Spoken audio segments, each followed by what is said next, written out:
Bapa kami yang ada di dalam kerajaan sorga, di dalam nama Tuhan Yesus Kristus, kami bersyukur dan berterima kasih Tuhan. Kalau kesempatan ini Bapa, kembali kami boleh datang kepadamu. Bapa, ampuni terlebih dahulu segala dosa dan kesalahan kami. Tuhan, sucikan hati dan pikiran kami. Kuasai keberadaan kami seluruhnya ya Bapa, roh, jiwa, dan tubuh kami. Hati pikiran kami kuasai dengan kuat kuasa Roh Kudus-Mu. Bapa, mampukan kami untuk kami boleh mengerti firman-Mu. Dan beri kami kemampuan-Mu untuk kami boleh melakukannya dalam kehidupan kami. Terima kasih Bapa, kami mohon pimpinan-Mu, penyertaan-Mu dalam kehidupan kami. Mulai saat ini sampai selama-lamanya. Bahkan sampai Tuhan datang pada kali yang kedua. Terima kasih Tuhan. Kami percaya Engkau Allah yang senantiasa mendengar dan menjawab seruan doa kami. Karena doa ini kami imani dan kami peralaskan hanya di dalam nama Tuhan Yesus Kristus yang menjadi Tuhan dan Juru Selamat kami. Kami sudah berdoa dan mengucap syukur. Haleluya. Amin. Salam.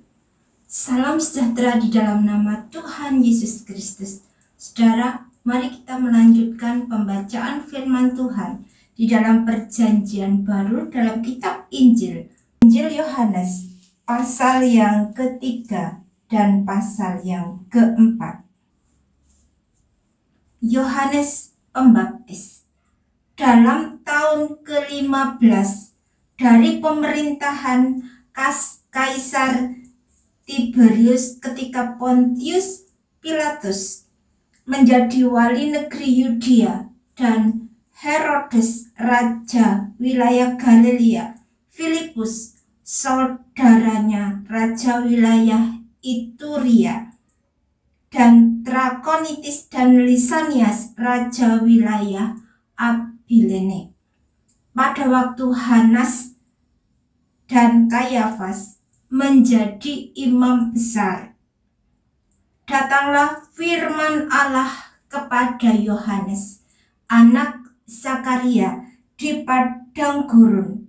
Maka datanglah Yohanes ke seluruh daerah Yordan dan menyerukan, bertobatlah dan berilah dirimu dibaptis, dan Allah akan mengampuni dosamu, seperti ada tertulis dalam kitab nubuat Yesaya. Ada suara yang berseru-seru di padang gurun, persiapkanlah jalan untuk Tuhan, luruskanlah jalan baginya. Setiap lembah akan ditimbun, dan setiap gunung dan bukit akan menjadi rata. Yang berliku-liku akan diluruskan, yang berlekuk-lekuk akan diratakan, dan semua orang akan melihat keselamatan yang dari Tuhan. Lalu ia berkata kepada orang banyak yang datang kepadanya untuk dibaptis, katanya, "Hai kamu, keturunan ular beludak, siapakah yang mengatakan kepada kamu melarikan diri dari murka yang akan datang? Jadi hasilkanlah buah-buah yang sesuai dengan pertobatan. Dan janganlah berpikir dalam hatimu, Abraham adalah bapa kami. Karena aku berkata kepadamu, Allah dapat menjadikan anak-anak bagi Abraham dari batu-batu ini. Kapak sudah tersedia pada akar pohon, dan setiap pohon yang tidak menghasilkan buah yang baik akan ditebang dan dibuang ke dalam api." Orang banyak bertanya kepadanya, "Jika demikian, apakah yang harus kami perbuat? Jawabnya, barang siapa mempunyai 2 helai baju, hendaklah ia membaginya dengan yang tidak punya. Dan barang siapa mempunyai makanan, hendaklah ia berbuat juga demikian. Ada datang juga pemungut cukai untuk dibaptis, dan mereka bertanya kepadanya, Guru, apakah yang harus kami perbuat? Jawabnya, jangan menagih lebih banyak daripada yang telah ditentukan bagimu.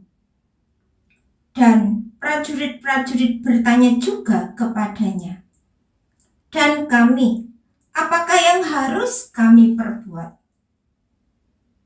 Jawab Yohanes kepada mereka, jangan merampas dan jangan memeras, dan cukupkanlah dirimu dengan gajimu.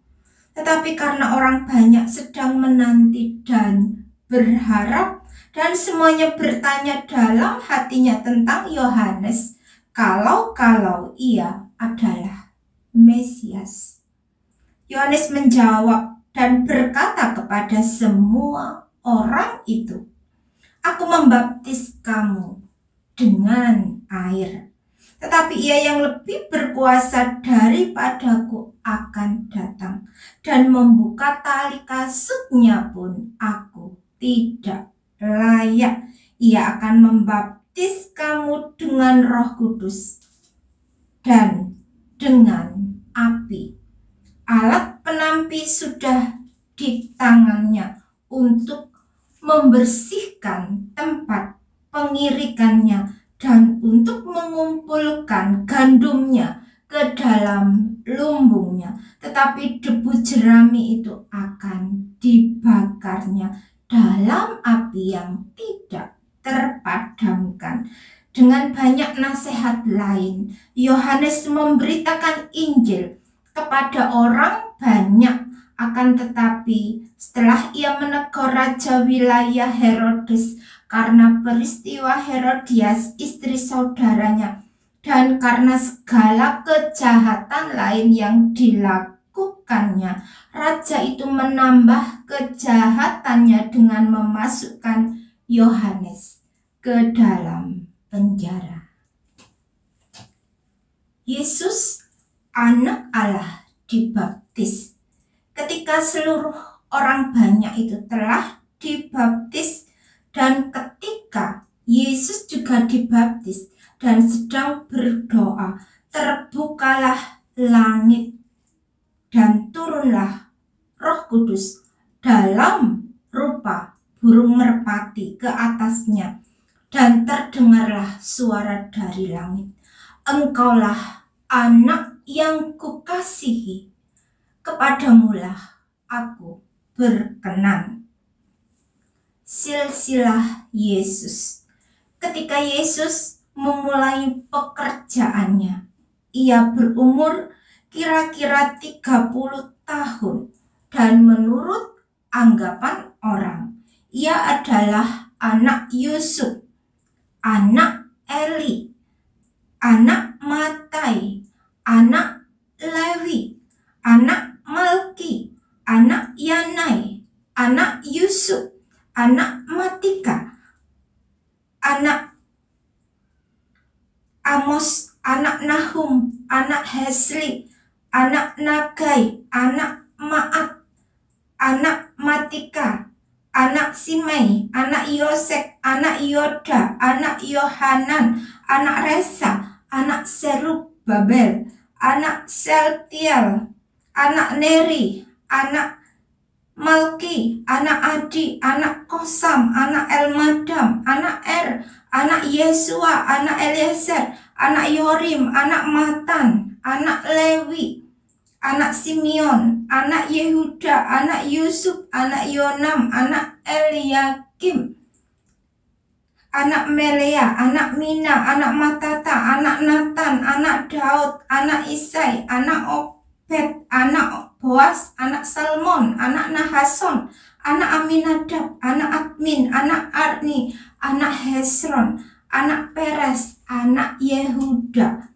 anak Yakub, anak Ishak, anak Abraham, anak Terah, anak Nahor, anak Serug, anak Rehu, anak Pelek, anak Eber, anak Salmon, anak Kenan, anak Arpaksad, anak Sem, anak Nuh, anak Lamek, anak Metusalah, anak Henok, anak Yared, anak Mahalalil, anak Kenan, anak Enos, anak Set, anak Adam, anak Allah. Pencobaan di padang gurun. Yesus yang penuh dengan Roh Kudus kembali dari sungai Yordan, lalu dibawa oleh Roh Kudus ke padang gurun. Di situ ia tinggal 40 hari lamanya dan dicobai iblis. Selama di situ ia tidak makan apa-apa, dan sesudah waktu ia lapar, lalu berkatalah iblis kepadanya, "Jika engkau anak Allah, suruhlah batu ini menjadi roti." Jawab Yesus kepadanya, "Ada tertulis, manusia hidup bukan dari roti saja." Kemudian ia membawa Yesus ke suatu tempat yang tinggi, dan dalam sekejap mata ia memperlihatkan kepadanya semua kerajaan dunia. Kata iblis kepadanya, "Segala kuasa itu serta kemuliaannya akan kuberikan kepadamu, sebab semuanya itu telah diserahkan kepadaku, dan aku memberikannya kepada siapa saja yang ku kehendaki. Jadi jikalau engkau menyembah aku, seluruhnya itu akan menjadi milikmu." Tetapi Yesus berkata kepadanya, "Ada tertulis, engkau harus menyembah Tuhan Allahmu, dan hanya kepada Dia sajalah engkau berbakti." Kemudian ia membawa Yesus ke Yerusalem dan menempatkan Dia di bubungan bait Allah, lalu berkata kepadanya, "Jika engkau anak Allah, jatuhkanlah dirimu dari sini ke bawah, sebab ada tertulis mengenai engkau, Ia akan memerintahkan malaikat-malaikatnya untuk melindungi engkau, dan mereka akan menatang engkau di atas tangannya, supaya kakimu jangan terantuk kepada batu." Yesus menjawab katanya, "Ada firman, jangan engkau mencobai Tuhan Allahmu." Sesudah iblis mengakhiri semua pencobaan itu, ia mundur daripadanya dan menunggu waktu yang baik. Yesus kembali ke Galilea.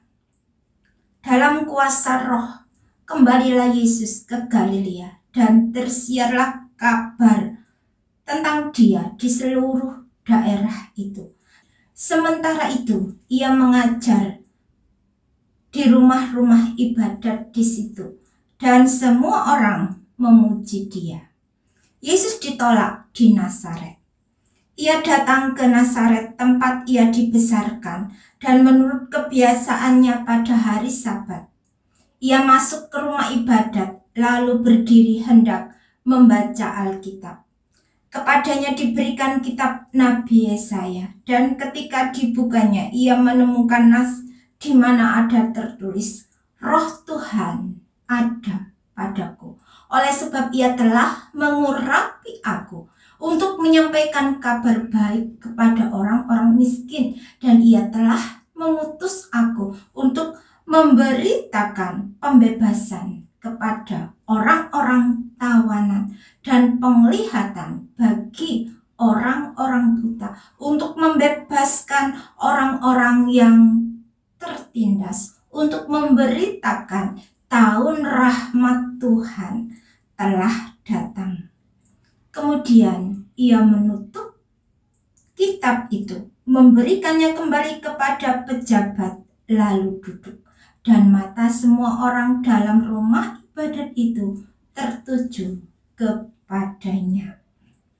Lalu ia memulai mengajar mereka, katanya, pada hari ini genaplah nas ini sewaktu kamu mendengarnya. Dan semua orang itu membenarkan dia, dan mereka heran akan kata-kata yang indah yang diucapkannya. Lalu kata mereka, bukankah ia ini anak Yusuf? Maka berkatalah ia kepada mereka, tentu kamu akan mengatakan pepatah ini kepadaku, hai tabib, sembuhkanlah dirimu sendiri. Perbuatlah di sini juga, di tempat asalmu ini.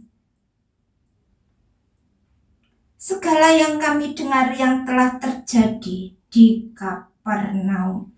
Dan katanya lagi, aku berkata kepadamu, sesungguhnya tidak ada nabi yang dihargai di tempat asalnya. Dan aku berkata kepadamu, dan kataku ini benar, pada zaman Elia terdapat banyak perempuan janda di Israel ketika langit tertutup selama 3 tahun dan 6 bulan, dan ketika bahaya kelaparan yang hebat menimpa seluruh negeri. Tetapi Elia diutus bukan kepada salah seorang dari mereka, melainkan kepada seorang perempuan janda di Sarfat, di tanah Sidon. Dan pada zaman Nabi Elisa, banyak orang kusta di Israel, dan tidak ada seorang pun dari mereka yang ditahirkan selain daripada Naaman, orang Syria itu. Mendengar itu sangat marahlah semua orang yang di rumah ibadat itu. Mereka bangun lalu menghalau Yesus keluar kota dan membawa dia ke tebing gunung, tempat kota itu terletak, untuk melemparkan dia dari tebing itu. Tetapi ia berjalan lewat dari tengah-tengah mereka, lalu pergi. Yesus dalam rumah ibadat di Kapernaum. Kemudian Yesus pergi ke Kapernaum, sebuah kota di Galilea, lalu mengajar di situ pada hari-hari Sabat. Mereka takjub mendengar pengajarannya, sebab perkataannya penuh kuasa. Di dalam rumah ibadat itu ada seorang yang kerasukan setan, dan ia berteriak dengan suara keras, hai engkau Yesus orang Nazaret, apa urusanmu dengan kami? Engkau datang hendak membinasakan kami. Aku tahu siapa engkau, yang kudus dari Allah. Tetapi Yesus menghardiknya, katanya, diam, keluarlah daripadanya. Dan setan itu pun menghempaskan orang itu ke tengah-tengah orang banyak, lalu keluar daripadanya dan sama sekali tidak menyakitinya.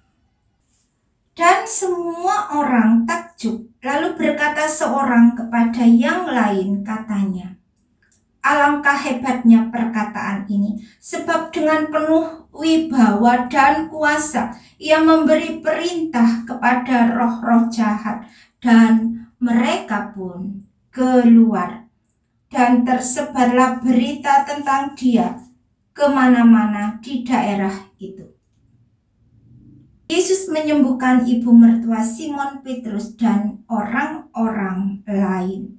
Kemudian ia meninggalkan rumah ibadat itu dan pergi ke rumah Simon. Adapun ibu mertua Simon demam keras, dan mereka meminta kepada Yesus supaya menolong dia. Maka ia berdiri di sisi perempuan itu, lalu menghardik demam itu, dan penyakit itu pun meninggalkan dia. Perempuan itu segera bangun dan melayani mereka. Ketika matahari terbenam, semua orang membawa kepadanya orang-orang sakitnya yang menderita bermacam-macam penyakit. Ia pun meletakkan tangannya atas mereka masing-masing dan menyembuhkan mereka. Dari banyak orang keluar juga setan-setan sambil berteriak, "Engkau adalah Anak Allah." Lalu ia dengan keras melarang mereka dan tidak memperbolehkan mereka berbicara karena mereka tahu bahwa ia adalah Mesias. Yesus mengajar di kota-kota lain. Ketika hari siang, Yesus berangkat dan pergi ke suatu tempat yang sunyi. Tetapi orang banyak mencari dia, lalu menemukannya dan berusaha menahan dia supaya jangan meninggalkan mereka. Tetapi ia berkata kepada mereka, juga di kota-kota lain, aku harus memberitakan Injil Kerajaan Allah, sebab untuk itulah aku diutus. Dan ia memberitakan Injil dalam rumah-rumah ibadat di Yudea. Amin. Berbahagialah setiap kita mendengar firman Allah dan yang melakukan di dalam kehidupannya. Puji Tuhan. Tuhan Yesus memberkati kita sekalian. Bapa kami yang ada di dalam kerajaan sorga, di dalam nama Tuhan Yesus Kristus, kami bersyukur dan berterima kasih Tuhan. Kalau kami sudah membaca merenungkan firman-Mu, kiranya kasih-Mu memampukan kami untuk kami boleh melakukan apa yang menjadi kehendak-Mu dalam kehidupan kami, supaya kami jangan berdosa kepadamu. Terima kasih Bapa, kami menyerahkan segala doa dan permohonan kami yang kami imani dan kami peralaskan hanya di dalam nama Tuhan Yesus Kristus yang menjadi Tuhan dan Juru Selamat kami. Kami sudah berdoa dan mengucap syukur. Haleluya. Amin.